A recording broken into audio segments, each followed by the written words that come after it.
talk about something totally... When do you want to talk? All right, how about this? Are you single? Maybe. If I don't have a car, is that cool?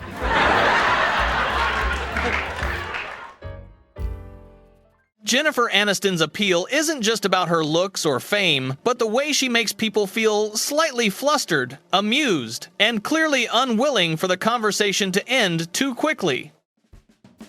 Ed, you look great. That's a tremendous outfit, and the reason that's a tremendous outfit is you have tremendous legs, fantastic legs. You can only wear that if you have lovely, well-shaped, muscular, lengthy, lovely legs. What is that? Get all self-conscious. Is that like? Are we wearing culottes or what? They're shorts. Shorts. It's hot out. Yeah. Is it really hot out there It's today? actually, you know, it's that wonderful springtime in New York. Nice to see you again. How you doing? Nice to see you. I'm really good. How are you? I'm fantastic. On the screen, you're just as lovely on the screen as you are here, but you're bigger on the screen. Bigger loveliness is always exactly what you're looking for. You know? Movie. Oh, and at the time I had not seen the movie, so I didn't know what I was talking about, really. Yeah. Now that I've seen it, I know exactly what I'm talking about. Just a few minutes with Jennifer Regis Philbin reveals a certain kind of attention that the audience can easily pick up on.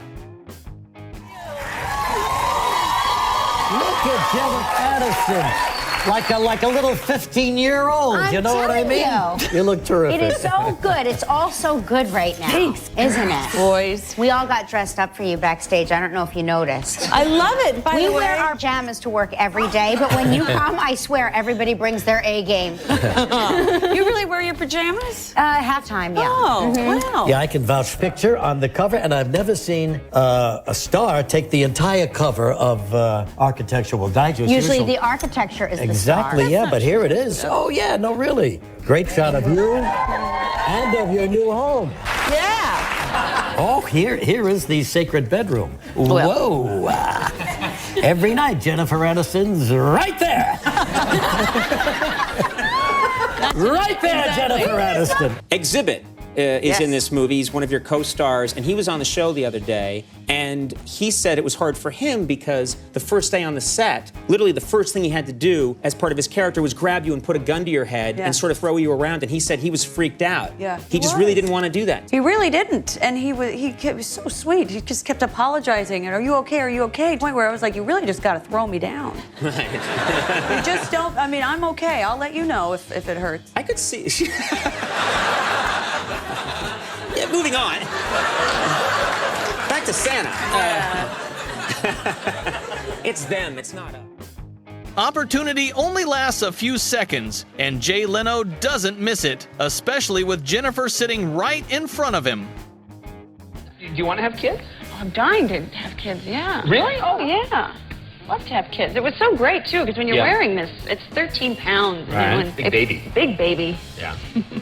And they pad everything. I mean, it was unbelievably realistic, and your lower back aches. Yeah. But you wouldn't want to be, you want to be married, or do you want to have, you don't want to be a single mom, do you? Or just have a kid. You know, that seems to be like the 90s. Thing to do? Yeah, go out and have Well, I know. I kind of like to have the husband. You got to have the whole sort of family unit home, thing together. Kind of like to do the whole thing, yeah. Yeah. So you want to have kids pretty soon? That's. Yeah. I don't know. We'll see. Time will only tell. Well, I'm through here in about 45 minutes. All right. Jennifer gives a compliment, and Jon Stewart instantly loses his rhythm. You actually, I know very much that you grew up in the show business family, actually. Your father. That's a lie. I didn't. Oh, what I meant to say was you grew up in the show business family.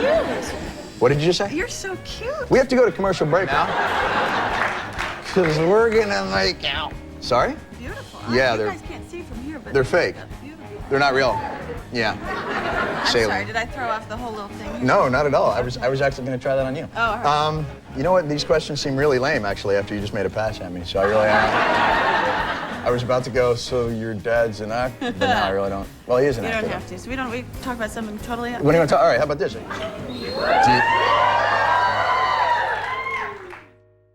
One wrong moment opening a door, and Conan O'Brien suddenly finds himself in a situation he clearly wasn't prepared for. You're looking great. Thank you. You seem, it's funny, just before the show, Yes. I don't know if you found it funny. If someone's on the show who I know who's been on before and we're friendly, I go back hi. Yeah. And I'm pretty sure I knocked first and opened the door. Somebody opened it, not noticing I was yeah. There was a moment. There was a moment there where I walked in on Jennifer Aniston, who had her pants about halfway up. It's the greatest thing that ever happened to me. I have to say, It's the greatest thing that ever happened to me. I'm it was leaving quite show a moment. business now. I even got a victory dance out of you. I had the complete inappropriate response. I'm supposed to say, "Oh, I'm so sorry for Jennifer." Instead, I started going like this. How you been? You look great. You look good. rested. You look tan. You Do I look look relaxed. rested? You do look Did you rested. redo the couch? We did. We've done everything. You have? Yes, it's all my own personal touch. Nice. You I like it. the I new like look? the... Now your show business instincts are coming through. Yeah. What did you buy? You buy a chair? I bought a lamp. I bought a leather jacket. Okay. Some chairs, little outdoor chairs. And what do you go down there with a moving van? Yeah, you bring a truck. Wow. Yeah. This is fascinating. It's fascinating. And so your whole home is done in early garage? Garage sale. Oh. I'm very proud of my early garage sale. Oh, that's very cool. Are you falling out? I'm falling out. No, that takes... I'm literally falling Don't out. be modest. No, not here. Not with this crowd. How was your... Jennifer is talking about a future with Brad Pitt, and then one slip of the tongue is enough to leave everyone in stunned silence. Let's talk about the movie. It is very entertaining, and you are very appealing in the film. You play kind of a, how would you describe that character? Someone who doesn't really take things Too seriously. Right. Yeah, she's a bit of a little bit of a screwball in a way, not one to commit to things, likes to live on the edge. She's really just fearful of intimacy at the end of the day, Right. like we all are. Yeah, I think... And so it's fun. I like those kind of two opposites attracting. Right. Now, is there a little of you and of that character in your own life? Absolutely, Yeah. Sure, a little bit. And do you think you and your husband, Brad, Yep. will... You probably have a family one day? Are you looking for that? Yeah, really looking forward to that. Yeah. Especially inviting the crews and all of the people to watch and all that sort of stuff. Really? You wouldn't do that, would you? God. Sorry, that's not what I meant. But that'd be a bestseller, I'm telling you. The longer Jennifer sits there, the more often the word sexy comes up, to the point where even Matt Lauer can no longer hide his fascination. You think you're sexy? Sometimes. That's Not all the time. That's one of the nicer answers I've gotten. Most people to me, they go, no, God, no. But clearly you're aware of the fact that, you're married to a guy that women outrageously sexy, and men think you are. So is that something that crosses your mind a lot? We just sit there and are sexy together. Quite the sexy couple. No, we are such goobers. It's ridiculous. We're probably two of the unsexiest people. I've been with like numerous 21. It's 21 now, at least. Not that. You've aged him, huh? Yeah, I aged him. What was it like for you? I mean, it was. I had just come off of doing a lot of movies, making out with a lot of different women. So, for me, it was just sort of like, This is just pie. like here's another one, and I just Another old broad. No, it was really great. Jake Gyllenhaal kept this to himself for 2 decades, until he finally explained why the intimate scenes with Jennifer felt more complicated than usual. You did a film with Jennifer Aniston. The movie was called The Good Girl. And you have even said, I had such a crush on Jennifer for years, and now and I ended up in this, romantic scenes with her. It was torture as an actor. Oh yeah, it was torture. Yes, it was, yes.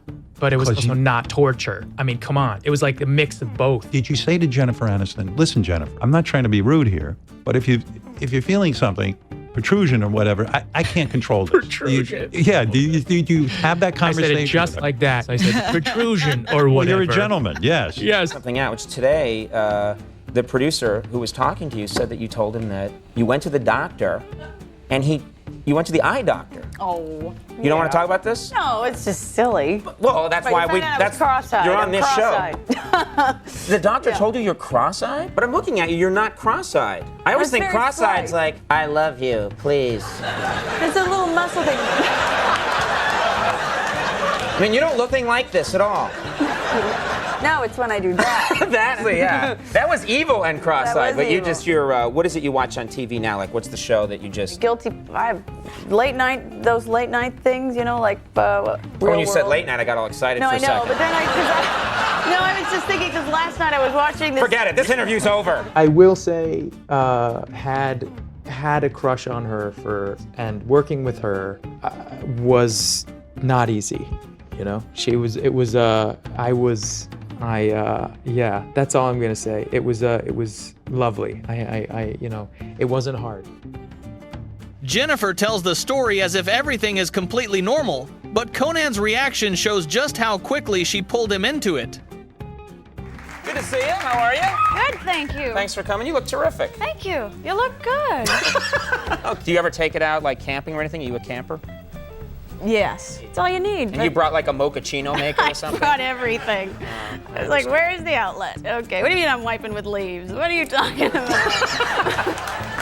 Oh, isn't that a pleasant image for 1:20 in the morning? Good. Sorry. It's set on a farm. Did you shoot this In Clarksville, Georgia. Georgia. Heaven, beautiful, most beautiful countryside, and we were there the most gorgeous time of the year. It was just going from fall or summer to fall, and so we had some lake time, and we were all. Am I being rude to you by just No, talking not at all. back? Not at all. Okay. It's the way it is. I know. Sorry. Just before, and Andy, when we go out there, you're not to speak to her. No, it's just eavesdropping, basically. Exactly. It's creepy. It's pervy the way he's doing it. Look.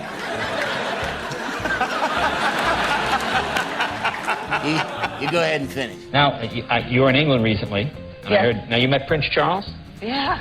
Now, what was that like? Was that like? That was weird. It was surreal. It was, the Prince's Trust. It's this big show. That's what I should have said. Does he have the big ear thing going? The big thing? I know you. You know what? I did. He was very lovely. He was Good-looking quite man? handsome. Yeah. Yeah. I didn't notice the ears. Oh, yeah, so he is handsome, because he seems to be kind of a... I know. Yeah. No, he's definitely very charming and very. Was he flirty? Was he flirting with you? Oh, he flirted like crazy. Oh, yeah, no, really? Not like what is it? Hello, I've got a country here. You know, I mean, that's a great way to hit on I've women. got a big castle, you know. Jennifer Aniston's charm doesn't just make hosts lose their rhythm or guests lose their composure. Even longtime co-stars end up revealing something more honest than any script could contain. It's inconceivable to me that there weren't, perhaps, off-screen... Well, I mean, David? Yeah.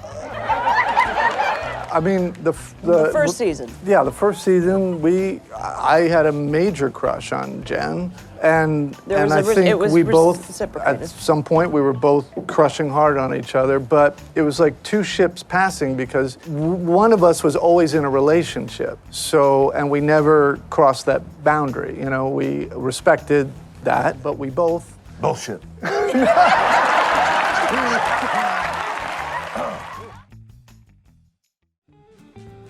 And I know you look at me and think, well, Nepo baby, that's why she's there, and I totally get it. But the truth of the matter is I'm 64 years old, and this is just amazing. Talent is still essential to survive in the entertainment industry, but for many Nepo babies, a family name has already given them access to opportunities that others may spend years chasing. I've had so many guests on this stage or elsewhere whose parents, if anything, the common conversation topic that when this comes up is they almost felt like they had to overcompensate and like work harder because there was a sense from some people that you're skating by. You're like, oh no, I'm gonna outwork you just to show you that. I say this not as a criticism to anyone who has said that, but I think the idea that you have to work harder is crazy. Well, you shouldn't, absolutely. Not that you shouldn't. I mean that it is easier. Like you don't have to work harder. Right. I mean, I think I have so many wonderful friends from drama school and from New York theater, and didn't have the luxury to come from where I come from, and it is harder. Yeah. You have to work hard to earn people's respect and make sure that you show up on time and do a great job and are prepared every day, but everyone should do that anyway. Ben Stiller doesn't shy away from his background, and when he talks about his first job, he admits it came through a phone call that opened the door for him. I think growing up around it, we talked about all these things that I saw with my parents. You actually, as a kid, see the dark underside of it, the stress, the effects it has on relationships. You see that up close as a kid, and then you still want to go into it. I got my first job, House of Blue Leaves, this play off-Broadway. I asked my mother to call. I'd been auditioning for part was something that I felt I could do, and I couldn't get in because the casting director didn't want to see me. Wow. But then I went in on the final callbacks as a favor, and then ended up getting it. But I felt like doing that audition, I knew that I had done what I needed to do to get the part. If you have the passion, you do it. You go for it. For Jack Quaid, the family advantage is impossible to ignore, but getting into the room doesn't necessarily mean he's allowed to stay. Childhood you must have had. It's a weird way to grow up. I mean, like all things considered, though, they were great parents. Look, people have called me a Nepo baby. I'm totally inclined to agree. I'm definitely a Nepo baby. I know that the way I grew up was just different than most people's. You know what I mean? And my last name is, you know what I mean? You can't run away from it. Yeah. I can't run away from that at all. No, I can't be came to Hollywood with some gumption and a lunch pail full of dreams. I know the deal. But, I know the door was open for me in a lot of ways. And I feel like all I've ever wanted to do was work as hard as I possibly can to prove that I deserve to walk through those days. I love making art, and one of many privileges about my life early on was I got to grow up in a family that valued art and was just a family of artists. Allison Williams knows she entered the industry with doors already open, but what she says next shows just how clearly she understands that reality. So there's been a lot of talk about Nepo babies recently. So kids of successful people who also find success. Interesting take on this. And I love your take on this. Can you tell everybody? Yeah, I'm forever grateful for everything that my dad had to do to get me the opportunities that if I were to run away from that or shy away from it in any way, in my eyes, disrespectful to everything he had to go through. He didn't work as hard as he did for me to not accept and appreciate it. And so I wear it as a badge of honor. A lot of people, when they see me naturally, hey, you're Ice Cube's son. You damn right I am. 100%. That's my hero. That's so cool. That's my coach. And at the same time, early attention doesn't always feel like an advantage, especially when every success is immediately compared to your family. I would love to hear your perspective on that. I mean, I think it's fair, right? Because a child of somebody, you get access that other people don't have, right? Mhm. So playing field is not level in that way. However, I really do feel that once your foot is in the door, which you unfairly got in, then you have to work almost twice as hard and be twice as good, because people are ready to pull you down and say you don't belong there, you're only there because of your dad or your mom or whatever the case may be. And it shouldn't limit you, because what I definitely believe is that nobody in the world, especially anybody that doesn't know you, should have negative impact on your path or the decisions. I'm not gonna just pretend that there's nothing there. We've each all had our own different journeys with it in different ways. And I think maybe if I could say it, that anything maybe played into it. The name Ben Warheit quickly gets labeled as Nepo Baby, but instead of avoiding it, he chooses to address it head-on with honesty. I want to address what people have been saying about me. First of all, I was never trying to hide who my parents are. I fully acknowledge that my upbringing was largely responsible for my 30 years. So yes, in many respects, I started on third base. That's the thing about nepotism though, Seth. It's just about name recognition. There's a lot of other more subtle privileges that come with it. Now, is that fair to the other kids? No, but it happened. And I'd be lying if I said it didn't influence how I got where I am today. I think you just want your name associated with the Nepo baby conversation, so you seem more important. Well, that's kind, Seth. You're really being kind, but I'm fully willing to accept all responsibility for my privilege. It's true in every industry, and it's a much bigger conversation, I think. I think they kind of missed the mark a little bit on the article, because they could have said something really cool about funding for great education and arts, which is something that we're lacking, and sort of closing the gap between the industry and, any community. But instead they dress people up as babies, which I thought was... Charlotte Lawrence sees it differently. The issue isn't which family she was born into, but how the public frames every step she takes because of it. And I was born into a family where I had the opportunities and grace to pursue what I wanted to pursue, and they helped open the door in 1.5 million ways. Again, like, my talent and hard work, I think, showed when I had to be the one to step through the door, you know, in a way and a half. But I think when people try to deny their opportunities and their like blessings, like, that's when it's just fucked up. Be real. And at the end of the day, like, I mean, I guess I can say this because I am a Nepo baby, but at the end of the day, the people that stand the test of time and like really make it last, like a Kate Hudson is a good example of this. Like, the people that have surpassed the kind of nepotism thing, or Gracie Abrams even, like, are the people that are truly deeply talented. Totally. And you can tell it's like their purpose. So it's like, who cares where you come from? If you're hardworking and you're gracious and you're grateful, like. I kind of like how you also poke fun of this whole Nepo baby thing. Yes, Nepo, however you say it. Nepo baby. Nepo baby? Yeah. What do you think of that whole sit? You know, when that first started, I found it to be like incredibly annoying and boring. Like, if you're a journalist, write about something else. Yeah. That's just like lame. Yeah. So the opportunity to make fun of it, I jumped at. Of course you did. Well, you were amazing on SNL, and this show, Madam Web, is awesome too.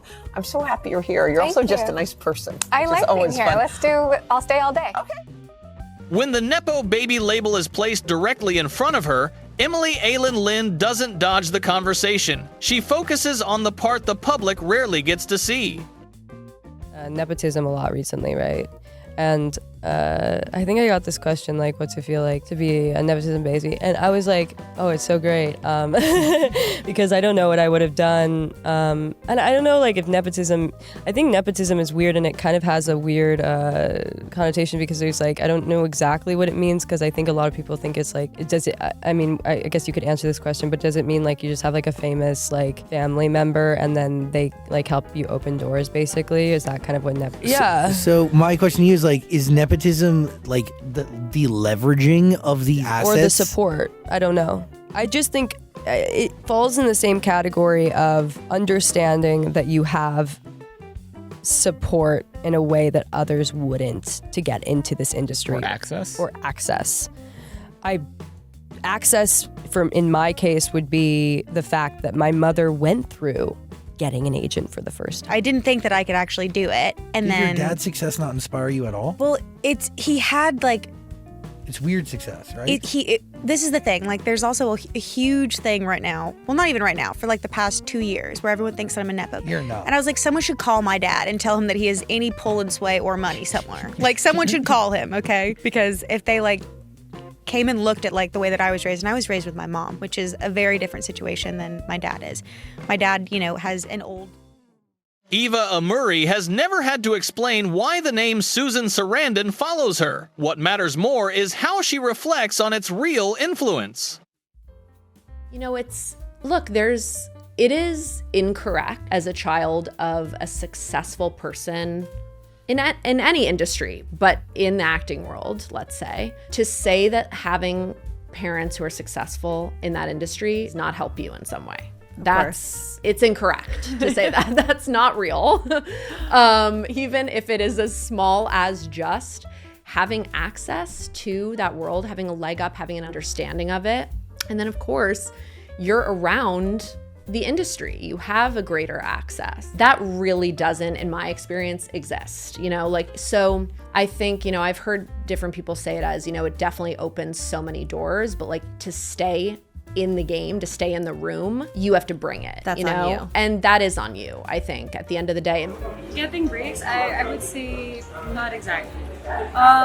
I mean, I am an upper B, it is true, but there are advantages naman, and I would say there are disadvantages, just like anything. Yeah, I won't deny that it definitely helps, I guess, in recall. Like, people remember me because they see my dad in my face. Or It's family involved, but in more cases, it's network. It's like I dated a girl who was an actress when I first came here, and she always was networking. She's like, I have to go to this party. I have to meet these people. I have to know these casting people. I have to know these. And I'm like, oh. And she would go around them and be so fake. Oh my God, I love your dress. Like that kind of shit. And you're like, yeah. Oh. It's nice. It's complimentary for no reason. There's something gross about when you know someone that I know this girl. This is not how she is. Right. And she's kissing everybody's ass just to appear nicer. Like maybe they'll think about her when a role comes up. And so that forms their opinions on things too, because that forms their political opinions. Because they find out what the political opinions of the casting people and the executives, which is always left leaning. Yeah. Unless you're on Yellowstone, you better be wearing a fucking pride flag or something. Like you have to be 100% progressive, liberal leaning. Yeah. And so these people alter their opinions of the world based on what is going to get them closer to the honeypot. Being born close to Hollywood can speed up the beginning of a career, but it also brings questions that don't easily go away. And that's the dual reality always tied to this controversial label. It's interesting because I started auditioning, I think I was 17. And what I started to quickly realize, because you hear the Nepo baby thing and you're gonna get the part just because you're so-and-so's kid. I wouldn't say it was working against me because long-term it made me way better, but it didn't work in my benefit. I must be honest. I feel like a lot of people were trying to test me or put different hurdles in the way to be like, well, if your dad's da-da-da, wouldn't you know what that is? Or if I had a question, I'd be very vulnerable, I don't know what that is. Wow, the Townsend's daughter doesn't know what that is. And it's it was a really condescending, bizarre energy because I was it was just, like I said, yeah, I met a lot of his friends, but I realized very quickly the respect for who he is was not going to allow them to give me a shortcut. They were like, it doesn't matter, tell your dad I say hello, and that'd be the end of it, and I wouldn't get a call back. so it made me really hungry because I knew I had to be good enough to get the part.